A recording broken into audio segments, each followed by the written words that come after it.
Crimson Bride by J.K Snowball and T.R. Moran. Chapter 1. The Crimson Cloud. Now, Mrs. Lindsay, what's all the fuss about? Inquired a rather confused Dr. Kennedy to his elderly patient. What's going on? He asked the nurse and the orderly who had brought Mrs. Lindsay in. She's claiming that she saw something and it attacked her. I saw her, Dr. Kennedy. I saw her, I swear, rambled the horrified patient as she trembled in fear. Calm down, Mrs. Lindsay. He tried to pacify her as best he could, while holding her firmly by the shoulders, attempting to regain her attention. It worked slightly as he could feel the beating of her racing heart and her erratic, shaky breath blow against his face. Now, Mrs. Lindsay, please tell me what happened and try to remain calm. Start from the very beginning. If I am to help you, I need to know what you are talking about, Dr. Kennedy told the old woman, not bothering to keep the patronizing tone out of his voice. He asked, Have you been taking your medication? He glanced up at the nurse for confirmation before returning his attention to the hysterical woman before him. Episodes like this can happen if you don't. I don't know what you think you saw, but you need to diligently take your medication to avoid incidents like this. You want that, don't you? Yes, the 62-year-old grey-haired woman sobbed out a wet answer. Yes, I take the medicines. There's a good girl. Now the meds, Nurse Smith. Has she been taking them? The nurse bobbed her head. Yes, doctor. Dr. Kennedy pursed his lips. Mrs. Lindsay continued. Her breath hitched, but she was now able to form a few words out of her earlier hysteria. But she keeps coming and coming. She scratches my arms and pulls my hair. Mrs. Lindsay thrust out her arms towards the doctor and the nurse in a frenzy to show them all what this nightmare had done to her. She wasn't lying. She wasn't.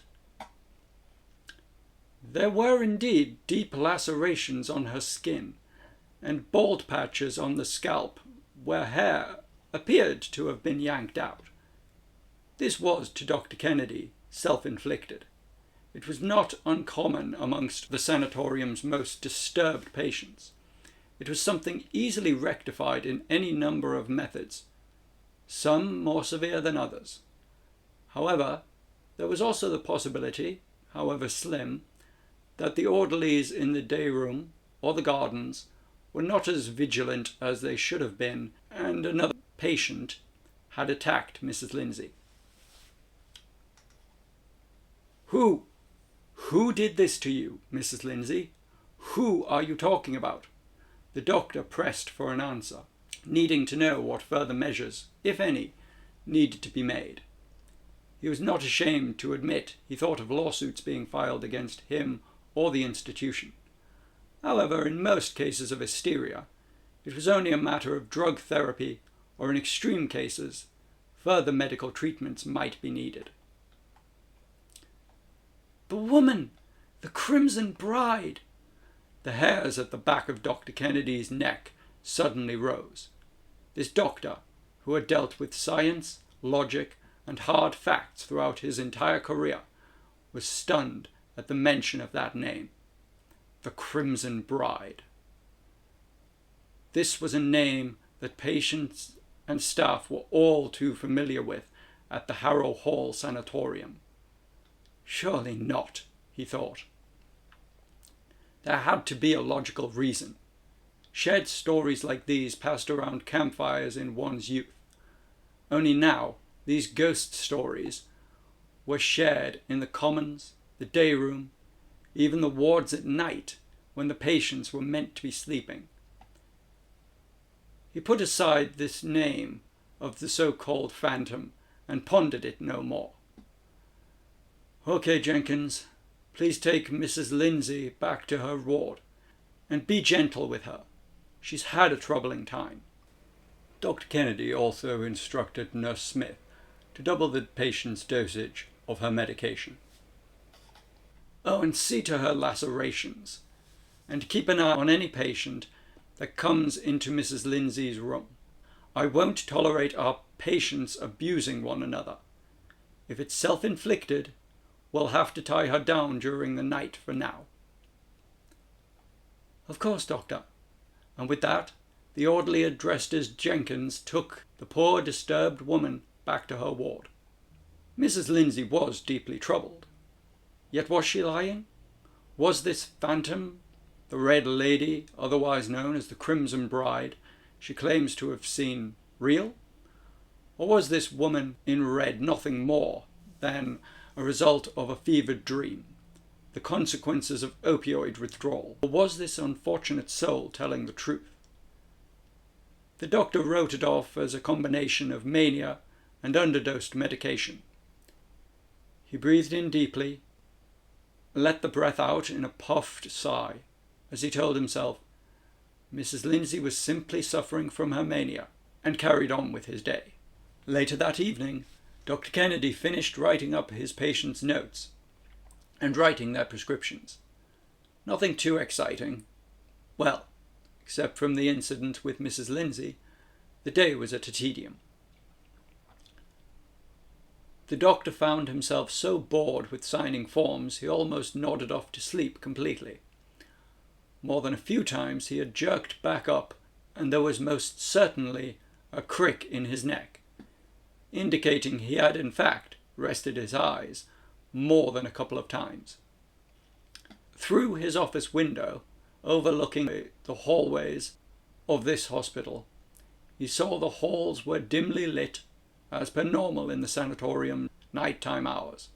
Nothing stirred, except for the occasional and expected muffled screams and whimpered cries of the patients experiencing night terrors somewhere within the wards upstairs. Beyond the muted noises, there was complete and utter silence. Then there came a light tap at the doctor's office door. "Who's there?" called Dr. Kennedy, now fully roused from his daydream. Yet no answer came from his mystery knocker. "Jenkins? Is that you?" The room suddenly grew colder. Dr. Kennedy could see his own breath escape like white spectral mists from his mouth, clouding his small round reading glasses. The mystery visitor knocked again. "Who is it?" Dr. Kennedy said in an irritated tone. "Who's there? Show yourself this instant," he demanded. Dr. Kennedy rose to his feet and marched firmly to the office door, opening it abruptly. To his surprise, there was not a soul on either side of the long, dark corridor. Then a whisper carried upon an icy wind tickled Dr. Kennedy's left ear. An eerie, sinister, and incomprehensible voice whispered to him. He turned his head to the left, but there was nothing there. Out of the corner of his right eye, he thought he saw something move impossibly fast, too fast for him to catch a glimpse of. It was too far in the darkness to be certain what this was. Dr. Kennedy felt his heart begin to drum loudly in his chest. His forehead and palms dripped with sweat. He wanted to check the corridor, but a voice in the back of his head told him not to. He retreated further into his dimly lit, paper-filled office, trying to pull himself together. He told himself it was nothing, just the noise of the patients, lack of sleep, and the stress this place brought with it. He sat down and started working again. An hour passed, and the doctor stretched his arms over his head. Dr. Kennedy sat back in his chair, felt the icy wind on his neck again, but told himself there was nothing there. He looked in a mirror on his desk, which he used to adjust his appearance. What he then saw shocked him. It was only for a split second, but it was there, This most rational man succumbed to the most irrational terror. In his fit of fear, Dr. Kennedy jumped to his feet, smashing the mirror in the process. Backed away from his desk, scrambling frantically to his office door. His heart beat a staccato drum in his ears. His breath, hijacked, came in searing, desperate gulps. He scanned the room for what he believed to have seen. After an agonizing minute or so, he attempted to calm himself down. Be rational, be logical, he thought to himself. It was that shared story. Mrs. Lindsay's fears had become his own. An over-imaginative mind will hallucinate. Yes, that was it. It had to be. The image in the mirror was not real, merely the result of a long shift and nothing more. He tried to rally his rational mind. Then, slowly, he returned to his desk. He tried to pull himself together. He wasn't losing his mind. He pulled out a bottle of top-shelf whiskey from the bottom drawer of his desk. He needed the fortifying liquid's courage as his hands began to shake.